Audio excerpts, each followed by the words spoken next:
Good morning friends. तो मेरा नाम गुलिंदर सिंह है, डिस्ट्रिक्ट होशियारपुर जो कि स्टेट पंजाब के अंदर है। मैं वहाँ का रहने वाला हूँ। तो लास्ट वीडियो मैंने बनाई थी कि राइस ब्रान ऑयल को डॉक्टर क्यों रिकमेंड करते हैं, जो हमारे लिए सेहत के लिए बेनिफिशियल कैसे है, हमारे हार्ट के लिए, हेल्थ के लिए। और इसके अलावा मैंने कंपैरिजन बताया था आरसीएम और बेस्टीज के राइस ब्रान ऑयल में क्या कंपैरिजन है रेट वाइज और क्वालिटी वाइज। आज की वीडियो का मेरा टॉपिक है, क्योंकि बहुत सारे लोगों की मुझे कॉल आ रही है, मैसेजेस आ रहे हैं कि सर आप तो बेस्टीज के अंदर क्राउन डायरेक्टर थे, आपने खुद कार बिन करी और आपकी टीम में 3 कारें भी आई, आपने बहुत तेजी के साथ काम किया, अपने एरिया में सबसे फास्ट ग्रोइंग लीडर थे, तो आपने बेस्टीज जैसे ब्रांड को क्विट क्यों किया। तो आज मुझे ये वीडियो इसलिए बनानी पड़ रही है ताकि उन लोगों को कोई मिसगाइड ना करे कि इसने किसी और कंपनी से सेटिंग ले ली इसलिए जो कंपनी छोड़ गया।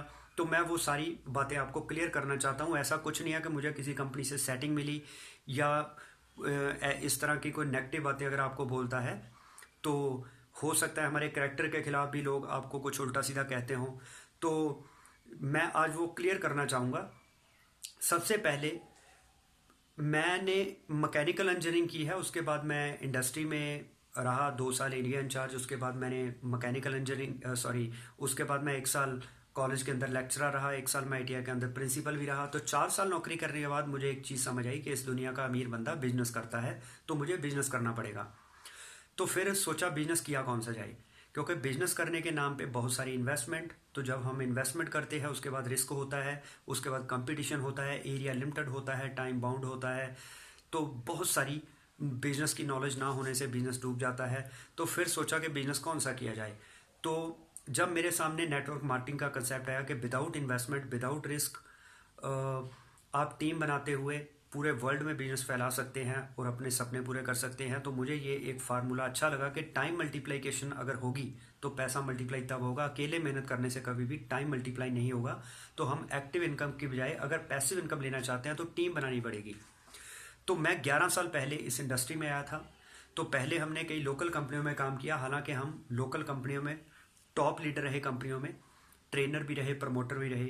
तो उसके बाद जब लोकल कंपनियों की नीयत, नज़रिए को और गलत प्लानिंग को देखते हुए काफ़ी साल हमने ख़राब किया, उसके बाद फिर सोचा कि किसी ब्रांड के अंदर जाना चाहिए, कोई ब्रांडेड कंपनी पकड़नी चाहिए, क्योंकि ब्रांडेड कंपनी के साथ जुड़ने से हमारी मेहनत कम हो जाएगी और रिजल्ट ज़्यादा आएंगे और हमारा कैरियर तभी सुरक्षित होगा अगर हम किसी ब्रांड के साथ जुड़ेंगे। लोकल कंपनी तो कल भी बंद हो सकती है। तो ये सोच के साथ मैंने सर्च किया कौन सी कंपनी करें। तो वर्ल्ड की टॉप 100 कंपनियों में मैंने सर्च किया। तो उसमें चाहे फॉर एवर है, चाहे एम्बे है, वॉन है, टपरवेयर है, तायांश है, जितनी भी कंपनियां हैं, यूनिसिटी, तो हर्बा लाइफ, वो सारी कंपनियों को मैंने स्टडी किया। उसमें फिर देखने में ये आया कि इंडिया की नंबर 1 कंपनी वेस्टीज है। अब वेस्टीज नंबर 1 है, वो बातों में ही लीडर्स ने बना दी या कैसे बनी, वो तो उसमें जब आदमी जाता है ना उसकी कमियां तब पता चलती है। दूर के ढोल तो सुहावने लगते हैं। तो जब मैंने फिर बेस्टीज के अंदर मुझे किसी ने ज्वाइन नहीं करवाया, मैं जस्ट किसी ने मुझे प्लान बताया था। तो अभी मैं सोच रहा था क्या करना है क्या नहीं करना है। तो मैं अपनी वाइफ के साथ डीएलसीपी पे गया कि चलो सामान देख के आते हैं, कुछ प्रोडक्ट मेरी वाइफ अपने सलून के लिए यूज़ करेगी, अगर अच्छे लगेंगे तो फिर देखेंगे, अदरवाइज़ कोई बात नहीं। तो वहाँ पे मैं गया तो मेरे कोई जानकार थे, कोई डॉक्टर थे। तो वो वहाँ पे मिल गए, उन्होंने कहा आपने आईडी लगा ली। मैंने कहा आईडी तो नहीं लगाई। कहते हैं कि आप मेरे साथ लगा लो।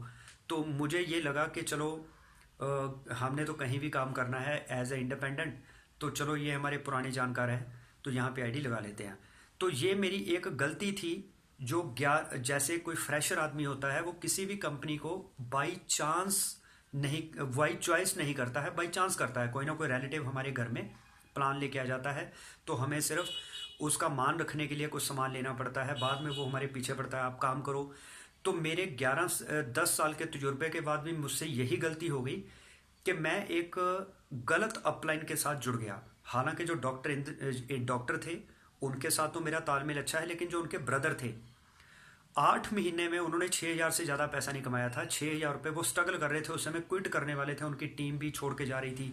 तो कुदरती जब मैं आया तो जब मेरा चेक तीसरे महीने 22,000 रुपये का बना तो 45,000 का चेक मेरे अपलाइन का बना। तो उनकी एक सक्सेस स्टोरी बन गई कि देखो जी मैंने तो 8 महीने क्विट नहीं किया, उसका रिजल्ट ये निकला कि परमात्मा ने सब्र का फल मीठा होता है, परमात्मा ने फल दिया, आज मेरा चेक 45,000 है। उसके पीछे कारण क्या है एक लीडर आया, उसने 22,000 का चेक तीसरे महीने बनाया और आपका 45,000 हो गया। बाद में आपने उसी लीडर की बुराई करनी शुरू कर दी, उसी लीडर के टीम को कहना शुरू कर दिया आप मेरे साथ डायरेक्ट आईडी लगा लीजिए। तो जब मैंने देखा कि ऐसी अपलाइन के साथ मुझे वर्क नहीं करना है जो मेरी ही टीम के लोगों को तोड़ तोड़ के अपनी नई लेग के ऑफर देने लगे, तो आदमी का क्या होता है, आदमी की यही औकात होती है कि जब वो भूखा मरता होता है उस समय वो परमात्मा को रिक्वेस्ट करता है कि परमात्मा मुझे रोटी दे दे। तो जब उसका थोड़ा सा ग्रोथ हो जाती है उसके बाद अपनी औकात भूल जाता है, वो खुद परमात्मा अपने आप को समझने लगता है। तो मेरी अपलाइन के साथ यही हुआ कि उनका जो नज़रिया है वो बदल गया। उनको लगा कि अब गुलिंदर ने नेपाल में भी मुझे टीम दे दी है, अब मेरी लखनऊ के अंदर, अब मेरी आगरा के अंदर, अब मेरी अयोध्या के अंदर अच्छी टीम चल रही है। यहाँ पे 2 मेरे लीडर थे जो फ्रेशर थे, उनको मैंने जूम के ऊपर ट्रेनिंग देके लॉकडाउन के दौरान पैरों पे खड़ा किया। उनमें से एक की कार भी आई। तो अब इनको पता था कि अगर ये नहीं भी काम करेगा, अगर इसको इग्नोर भी करें, तो इसने आगे टीम दे दी, हम उस टीम से काम करवा लेंगे। तो ऐसी अपलाइनों से बच के रहिए जो आपको यूज एंड थ्रो वाला फंडे पे काम करती हैं। ऐसी अपलाइन के साथ आप कभी भी कामयाब नहीं हो सकते। तो 11 साल के तजुर्बे में मैंने तो ये देखा था कि मुझे ना तो अपलाइन अच्छी मिली ना कंपनी अच्छी मिली। तो अब मुझे सिलेक्शन करनी थी कि अच्छी अपलाइन कौन सी होती है और अच्छी कंपनी कौन सी होती है। तो मैं एक ही चीज़ समझता हूँ, जैसे कहते हैं कि गुरु गोविंद दो खड़े काके लागू पाए, बलिहारी गुरु आपने जिस गोविंद दिया दिखाए। परमात्मा बाद में आता है, पहले गुरु आता है, क्योंकि गुरु मिला, उसने जुक्ति बताई, तभी हम परमात्मा को मिल पाए। अगर गुरु वो जुक्ति ना बताता तो हम परमात्मा को नहीं मिल पाते। तो गुरु का दर्जा ऊंचा है, लेकिन गुरु काबिल तो हो। नकम्मा गुरु हम बना के बैठ जाएंगे तो वो हमें कभी भी कामयाब नहीं कर पाएगा, वो खुद भी कामयाब नहीं होगा। तो ये गलतियां मैंने पहले की, लेकिन अब उसकी गुंजाइश नहीं है। तो अब मैं इंडिया के टॉप लीडर जो दूसरे लीडर्स को की इंटरव्यू लेते हैं, आज मैं उनके साथ सीधा एसोसिएट हुआ हूं। तो आज हमें एक बेस्ट अपलाइन मिली है, बेस्ट कंपनी मिली है जो एथिकल है। तो मैं यही कहना चाहूँगा, आप कभी भी गलत लोगों के पीछे मत चलिए। तो इसके लिए मैं अलग से भी एक वीडियो बनाऊंगा कि अपलाइन की पहचान कैसे की जाती है। अपलाइन में सबसे पहली क्वालिटी होनी चाहिए नियत। अगर आपकी अपलाइन की नियत अच्छी है, ईमानदार है, कथनी करने में फ़र्क नहीं है, तब आप आगे बढ़ पाएंगे, क्योंकि वो किसी के साथ फ्रॉड नहीं करेगा। अगर आपकी अपलाइन का नज़रिया ख़राब है, नियत ख़राब है, नियत ख़राब होगी तो नज़रिया भी ख़राब होगा, नज़रिया ख़राब होगा तो प्लानिंग भी ख़राब होगी, क्योंकि वो लोगों को ठगने के लिए काम करेगा, लोगों को कामयाब करने के लिए नहीं। तो उसमें काबिलियत नहीं होगी, वो क्रेडिट खुद लेना चाहेगा, दूसरों को इग्नोर करेगा। तो इससे, ऐसी अपलाइन से बचें। तो अब आती है बात कि अगर अपलाइन की नियत ठीक नहीं है, नज़रिया ठीक नहीं है, प्लानिंग ठीक नहीं है, तो उस अपलाइन ने जिस भी कंपनी को चुना होगा वो कंपनी भी लगभग वैसी ही होगी। उसकी कंपनी की मैनेजमेंट की भी नियत, नज़रिया और प्लानिंग सही नहीं होगी। वो अनएथिकल एक्टिविटी के कारण चाहे नंबर 1 हो जाए, लेकिन वो ज़्यादा टाइम सर्वाइव नहीं कर पाएगी, क्योंकि उसमें एक्टिविटीज़ ही अनएथिकल हो रही हैं, ना कस्टमर सेटिस्फाइड ना लीडर सेटिस्फाइड। तो जब मैं बेस्टिस कंपनी के अंदर आया था तो हमें तो लगा ये एथिकल कंपनी है, इसके प्लान कभी चेंज नहीं हुआ, इसके प्रोडक्ट के रेट नहीं बढ़े। तो जब हमने काम शुरू कर दिया, उस समय एक स्कीम चलती थी कि 2500 रुपये का सामान 6 महीने लो तो 7वें महीने 2500 का सामान फ्री मिलेगा। तो ये हमें स्कीम अच्छी लगी, तो लोगों ने 2500 का सामान लेना शुरू कर दिया। तो उस समय कंपनी ने क्या किया, प्लान को चेंज कर दिया। कंपनी ने कहा कि आपको 100 पीवी का सामान 4 महीने लेना है, तो 5वें महीने आपको 80 पीवी का सामान फ्री मिलेगा। तो यहाँ पे अब, वहाँ तो 2500 अमाउंट आराम से हो जाती थी, लेकिन अब 100 पीवी किसी के 3000 में होते हैं, किसी के 3500 में होते हैं, किसी के 4000 में। वो जो अमाउंट की वेरिएशन आ गई, उस कारण से हमारी टीम नेगेटिव होनी शुरू हो गई कि यार ये क्या फंडा हुआ, पहले 2500 का सामान लेना होता था।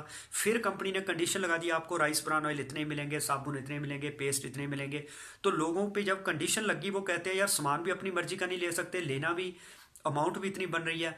तो उसी समय एक सागर सिन्हा और अजय शर्मा जो बेस्टिस के क्राउन डायरेक्टर थे, दोनों इस कंपनी को क्विट कर गए थे। एक्चुअल उनका वो फैसला सही था, लेकिन हमें उस समय लग रहा था कि उन्होंने गलत किया, लेकिन आगे जाके हमें समझ आई कि उन्होंने सही किया था। ये कंपनी आज अगर ऐसा करती है तो कल को ये कुछ ना कुछ ऐसा करती रहेगी जिससे कस्टमर और लीडर कभी सेटिस्फाई नहीं होंगे, तो वो सक्सेस नहीं ले पाएंगे।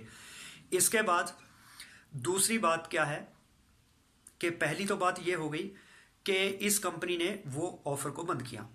उसके बाद क्या हुआ, इस कंपनी का जो कैशबैक था, परफॉर्मेंस बोनस, वो मिलता था 20% तक। एक नया कस्टमर जो होता है उसको औरतों को इनकम मिलती नहीं, उसको या तो अपनी खरीद के ऊपर कैशबैक आएगा या उसको आएगा परफॉर्मेंस बोनस, जो डिफरेंस होता है अपनी टीम के साथ।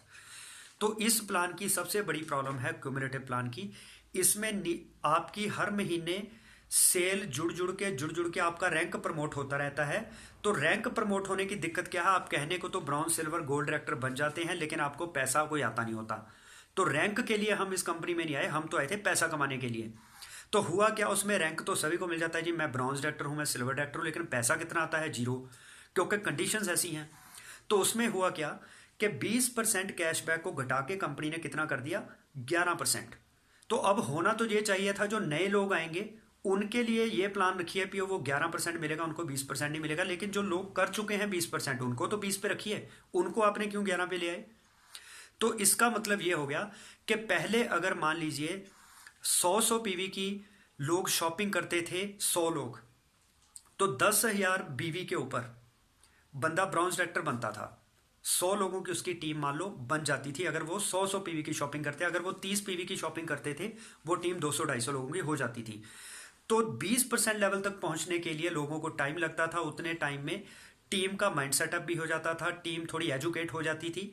तो लीडर का हर महीने जो 2000 पीवी पर क्वालिफाइड ब्रॉन्ज डायरेक्टर बनता था, उसको कंपनी की टर्नओवर से शेयर मिलता था। 60,000 रुपये, मतलब रुपए की सेल, या कह सकते हैं 2000 बीवी करने से उसको उस महीने शेयर मिलता था, अदरवाइज नहीं मिलता था। तो वो अब 250, 100, 150, 200 लोगों की टीम से तो हो सकता था कि 2000 बीवी का काम हो जाए। लेकिन अब कंपनी ने क्या किया, उस प्लान में 11%, 20% को घटा के 11% कर दिया। तो 11% के ऊपर, इसका मतलब अब 11% होता था 5500 बीवी के ऊपर। पहले 10,000 बीवी के ऊपर होता था, अब होने लगा 5500 बीवी के ऊपर। अब 4500 बीवी कम करने हैं, इसका मतलब ये हो गया अब 45 लोग 100 बीवी की शॉपिंग कर लेंगे तो आप ब्रॉन्ज डायरेक्टर बन जाते हैं। तो अब मुझे बताइए, 11% पे पहुंचने में टाइम भी कम लगा, उतने टाइम में टीम एजुकेट भी नहीं हुई और टीम भी छोटी है। तो एक लीडर पूरे महीने में 6,000, 60,000 की सेल या 2000 बीवी का काम कैसे करेगा। उसके ऊपर कंपनी दे देती है डबल पीवी का ऑफर, कि नई ज्वाइनिंग जब आएगी तो उसको पहली परचेज के ऊपर डबल पीवी दे दिए। तो अलग अलग तरीके से इसमें हुआ क्या, जिस आदमी ने 45 लोगों की 100 पीवी की शॉपिंग करवानी थी और डायरेक्टर बनना था, ब्रॉन्ज डायरेक्टर, अब उसने मात्र 22 लोगों की 100 पीवी की शॉपिंग करवानी, डबल पीवी मिलने के कारण उसका वैसे ही ब्रॉन्ज डायरेक्टर वो बन गया।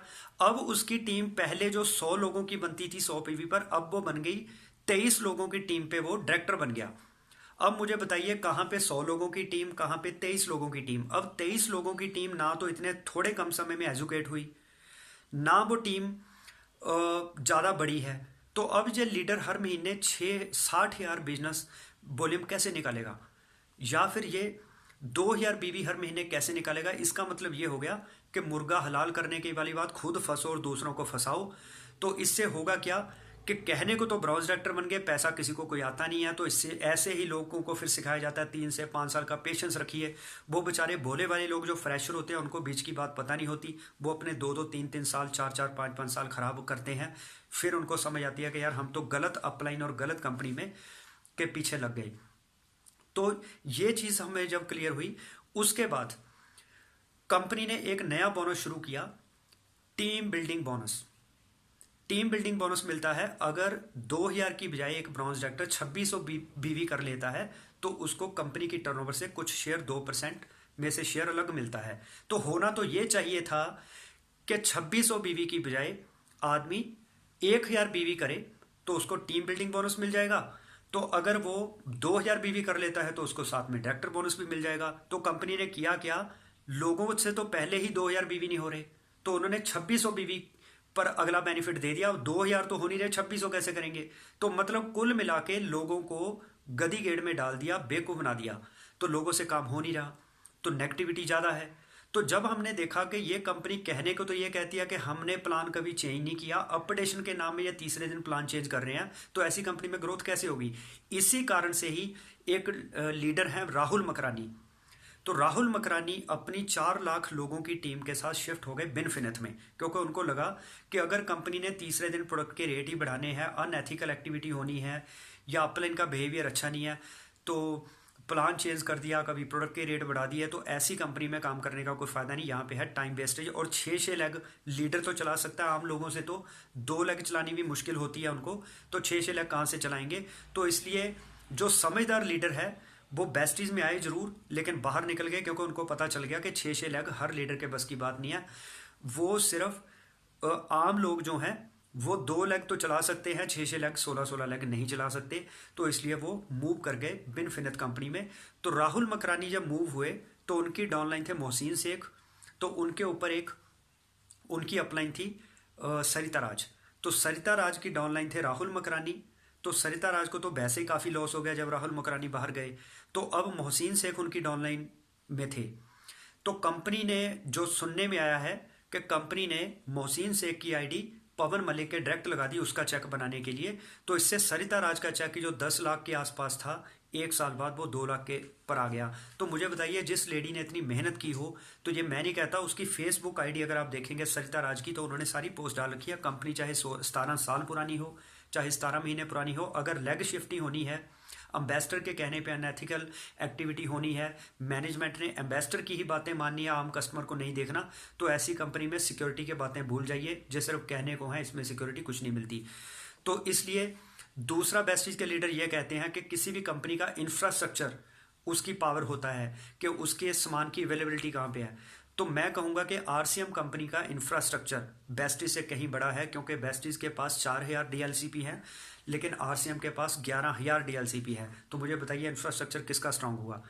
बेस्टीज के प्रोडक्ट के रेट महंगे हैं, आरसीएम के रेट कम हैं, क्वालिटी वाइज भी आरसीएम के प्रोडक्ट बेहतर हैं। तो न्यूट्रीलाइट जैसे बेस्टीज का आता है जो न्यूट्रीलाइट, इसी तरह से इनका न्यूट्री चार्ज आता है। तो ये बहुत ही शानदार प्रोडक्ट है। तो 700 से प्लस आरसीएम के पास प्रोडक्ट हैं, जिसमें आप जूते ले लीजिए, कपड़े ले लीजिए, ग्रोसरी ले लीजिए, हर तरह का सामान। तो बेस्टीज में एक चीज़ और थी कि इनका एक बेस्ट डील ऑनलाइन पोर्टल है, जो स्टोर्स हैं उसके खुले हुए बेस्ट डील के, जहाँ पे इनका अदर कंपनियों से टाई अप है। तो इधर इन्होंने बेस्टीज का अपना ब्रांड भी है।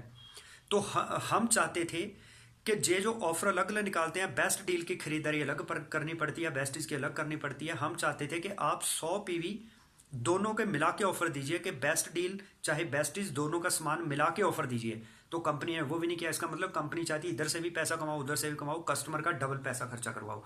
अभी कंपनी ने एलओवी के ऊपर मिनिमम गारंटी हटाई। मिनिमम गारंटी का मतलब ये होता था कि ये आप हैं, आपके नीचे इधर 5625 पीवी हो गए, तो इधर आपके मान लो सिल्वर डायरेक्टर है, आपके 1800 इधर हो गए, तो आपको यहाँ पे मिलती थी एलओवी। लेकिन यहाँ पे एलओवी बहुत कम मिलती थी, क्योंकि ये 5625 आपको अपनी अपलाइन को as a minimum guarantee transfer करने पड़ते थे। आपको इस पीवी के ऊपर कोई भी एलओवी नहीं मिलती थी, आपको मात्र ये साइड जो पीवी बचे इसके ऊपर एलओवी मिलती थी। तो आपका चेक ज़्यादा बड़ा नहीं बनता था। यहाँ पे मान लो 14-15 हज़ार का हम कह सकते हैं चेक बनता था। अब मुझे याद नहीं एग्जैक्ट, इतना ही लगभग बनेगा।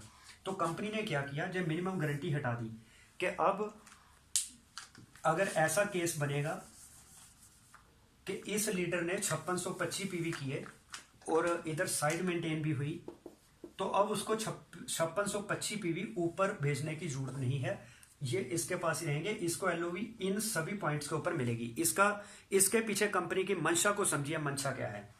मंशा ये है, पहले मान लो ये अब इस लीडर को एलओवी मिलनी है, अब इससे साइड मेंटेन नहीं हुई, तो अब क्या करेगा ये? अब मान लो इसका कम से कम यहां पे हुए 600 बीवी, अब इसके रहते हैं 1200 बीवी। तो ये कैलकुलेशन लगाएगा, अगर 30 रुपए का एक पीवी है, तो ये अब देखेगा कि अगर मैं 36,000 रुपए की शॉपिंग अपनी जेब से कर लूं, तो यहां पे अगर इसका चेक 36 नहीं, यहां पे मैं मान के चलता हूं, ये 800 बीवी मान लेते हैं, यहां पे 1000 मान लेते हैं, तो यहां पे 30,000 की नहीं, यहां पे मैं 1200 बीवी मान लेता हूं कि 1200 हो गए हैं। तो यहां पे इसको 12 6 18 600 बीवी और चाहिए, 1200 बीवी इसके हो गए हैं, 600 बीवी और चाहिए, 1800 फिर साइड मेंटेन हो जाएगी। अब इसको पता है कि मैं अगर अपनी जेब से 18,000 रुपये लगा दूंगा, क्योंकि अब क्लोजिंग का टाइम है, अब कहाँ से लाएगा ये 18,000 रुपये का बिजनेस। तो इसको है अगर मैं 18,000 लगा दूंगा, यहां पे मुझे चेक आएगा 24,000 रुपए का। अब इसको पता है अगर 18,000 लगाने से मुझे 24,000 आ रहा है, तो एक तो 18,000 का मुझे सामान भी मिल गया, मैं बाद में बेच दूंगा बाहर, तो उसमें जो 6,000 रुपए है उसको पता है ये मेरा प्रॉफिट होगा, ये जेब में डालूंगा। तो 18,000 का जो सामान मिला, जे मैं आधे रेट में बेच दूंगा या फिर मैं इसको रिटेल कर दूंगा। अब मुझे बताइए, जो इस लीडर ने 18,000 अपनी ही जेब से पैसे लगा के सिर्फ चेक बनाने के लिए, लोगों को दिखाने के लिए, देखो जी मुझे 24,000 का चेक आया, लेकिन अब लोगों को क्या पता है 24,000 बनाने के लिए उसने 18,000 अपनी जेब से लगाया है।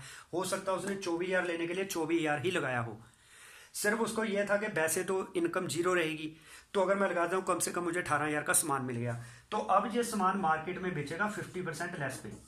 अब लोगों को जो इधर से राइस ब्रान ऑयल 450 का मिल रहा है, अब लीडर को तो वो 50% लेस पे भी बेच देगा। तो वो मान लो अगर 9,000 भी यहां से कमा लेता है, 9 और 6 15,000 तब भी वो कमा गया बिना कोई जेब से पैसा लगाए। इसको कहते हैं बल्क बाइंग।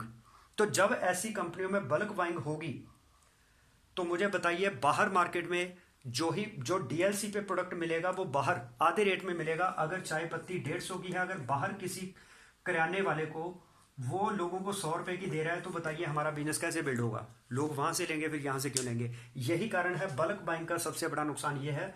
तो यहां पे कंपनी की मंशा क्या रही कि मिनिमम गारंटी हटा दो, ताकि अब यहां पे अगर मान लो यहां पे 5-6 लोग आते हैं, बीच में 5-6 आइडिया है, जो लास्ट वाले बंदे ने 5625 पीवी नीचे वाले के यहां से हो गए, तो अब इसकी वैल्यू भी बनी, इसकी भी बनी, इसकी भी बनी, इसकी भी बनी, इसकी तो बनी, इसने भी साइड करनी है, इसने भी करनी, इसने भी करनी, इसने भी करनी, इसने भी करनी। अगर थोड़े बहुत पीवी इनके हुए हैं तो अब ज्यादा लोग बल्क बाइंग करेंगे। ये भी अपनी जेब से 5-7 हजार रुपए लगाएगा, ये अपनी जेब से 10-12 हजार लगाएगा, ये 8-10 हजार रुपए लगाएगा, ये भी 10-12 हजार लगाएगा। इससे कंपनी को इन लोगों की शॉपिंग करने से उन्हीं लोगों की जेब से कंपनी ने तरीके से पैसा निकलवा लिया। तो इससे हुआ क्या, मार्केट के अंदर जब ये प्रोडक्ट 50% डिस्काउंट पे जाएंगे, तो लोगों को, कस्टमर को बेचने में दिक्कत आएगी। उसको लगेगा कि यार मैं इतने की दे रहा हूं, बाहर से उसको और सस्ती मिल रही है, तो मुझसे कोई ले ही नहीं रहा। तो लीडर को, तो कंपनी को क्या फायदा हुआ, कंपनी की सेल ऑटोमेटिकली डबल हो गई। तो अब ये कंपनी बाद में क्या कहेगी, देखो जी हम तो टॉप 100 में आ गए, अब हम 60 में आ गए, टॉप 60 में आ गए। वो कैसे आए, अपने ही लोगों की जेब से डबल पैसा निकलवा के, ट्रिपल पैसा निकलवा के। नए कस्टमर बेस बन नहीं रहा, पुराने लोगों को ही लूटते रहो। तो ये लॉजिकली मैं आपको बातें बता रहा हूं। तो ऐसी एक्टिविटी जब मैंने वॉच की, तो मैंने समझा इस कंपनी के अंदर हमारा कैरियर नहीं है, तो हमने इसको क्विट कर दिया। हम अब उस कंपनी में आ गए जिसमें ना तो 6 लग्गे चलाने की जरूरत है, ना उसके प्रोडक्ट की क्वालिटी में कोई दिक्कत है, अफोर्डेबिलिटी है, अवेलेबिलिटी है, सारा कुछ है। तो अगर आप चाहते हैं कि इसकी और भी बारीकियां जाननी, तो आप मुझसे कांटेक्ट करें, आपको मैं बताऊंगा इसकी और भी कई बारीकियां कि अनएथिकल एक्टिविटी क्या क्या हो रही है। तो ये है। तो इसमें मेरा मकसद किसी कंपनी को नीचा दिखाना नहीं है, इसमें मेरा मकसद है जो लोग अपने घर से ही अपनी गाय भैंस बेच के या अपना सोना बेच के या अपने घर को गिरवी रख के बैंक से लोन लेके ऐसे मोटा पैसा लगा देते हैं, बाद में वो पैसा फंसा के बैठ जाते हैं, फिर वो डिप्रेशन में जाते हैं या सुसाइड करते हैं। तो मैं ऐसे लोगों को बचाना चाहता हूं कि बल्क बाइंग से बचें कभी भी। अगर नेटवर्किंग में अपनी जेब से ही आपको लाख लाख रुपए लगा के कामयाब होना है, तो सर ये नेटवर्किंग नहीं है। नेटवर्किंग तो होती है टाइम मल्टीप्लाइकेशन को करते हुए कामयाब होना। तो अगर आपकी अपलाइन, तो मेरी टीम में एक ऐसी लेडी है जिसने अपनी जेब से 2-4 महीने पहले 80,000 रुपए लगाए। चेक कितना आया, 22,000 का। अगर हमें 80,000 अपनी जेब से पैसा लगा के ही 22,000 का चेक लेना है लोगों को दिखाने के लिए, देखो जी मुझे 22,000 का चेक आया, तो सर इसको कौन सी नेटवर्किंग कहेंगे? तो अपलाइन का काम होता है लोगों को गुमराह करके लूटना, अपना चेक मोटा बनाना। तो ऐसे अपलाइन से की मंशा को समझ जाइए, ऐसे लोगों के पीछे मत लगिए। अपनी अपलाइन आपकी एथिकल है या नहीं है, आपकी अपलाइन की नीयत क्या है, नजरिया क्या है, उसकी प्लानिंग कितनी स्ट्रांग है, ये 3 चीजें जरूर देखिए। उसकी नीयत क्या है, ईमानदार है कि नहीं है, उसका नजरिया क्या है, लोगों को लूटने का या लोगों को कामयाब करने का। तीसरा, उसकी प्लानिंग कैसी है। प्लानिंग के ऊपर बहुत जरूरी है कि उसने खुद कितनी बुक्स पढ़ी हैं, उसको लीडर बनाने आते हैं कि नहीं आते हैं, उसकी मैनेजमेंट क्या है, कम्युनिकेशन क्या है, ट्रेनिंग देने का तरीका क्या है। ये 3 चीजें देखनी अपलाइन में बहुत जरूरी है। अपलाइन बढ़िया होगी तो कंपनी ऑटोमेटिकली उसने बढ़िया ही चूज की होगी। तो गलत लोगों के झांसे में आके अपना टाइम वेस्ट मत करिए, एनर्जी वेस्ट मत करिए। फेस वैल्यू मत खराब करिए। अगर आपको पता चल गया है आपने दिल्ली जाना था, आप बैठ गए जम्मू वाली ट्रेन में, तो अभी आप 50 किलोमीटर गलत दिशा में चले गए। अगर आपको पता चल गया है कि ये दिशा मेरी गलत है, मुझे अब ट्रेन दोबारा पकड़नी चाहिए दिल्ली वाली, तो वो है समझदारी। नहीं तो आप देख लीजिए जम्मू पहुंच के फिर से ट्रेन पकड़ के अपना एनर्जी, टाइम, पैसा बर्बाद करना है, या जहां से समझ आ गई वहां से वापस ट्रेन पकड़ लें। तो कुछ लोग हैं वो आज भी भगत बने हुए हैं, गलत तरीके से गलत अपलाइन और कंपनियों के पीछे लगे रहेंगे। 4-5 साल खराब करने के बाद उनको समझ आएगी यार हम तो, हमारी दूसरी अपलाइन सही कहती थी, हमने उसका साथ नहीं दिया, जिसका साथ दिया ये तो हमें लूटने वाले थे। तो इसलिए आपको बच के रहना होगा। तो उम्मीद है आपको वीडियो पसंद आई होगी। पसंद आई है तो लाइक एंड शेयर जरूर करें, कमेंट करें आपको कैसी लगी। तो इसके अलावा मेरे चैनल को सब्सक्राइब करें, बेल आइकन को प्रेस करें ताकि आने वाली वीडियोस की नोटिफिकेशन आपको मिलती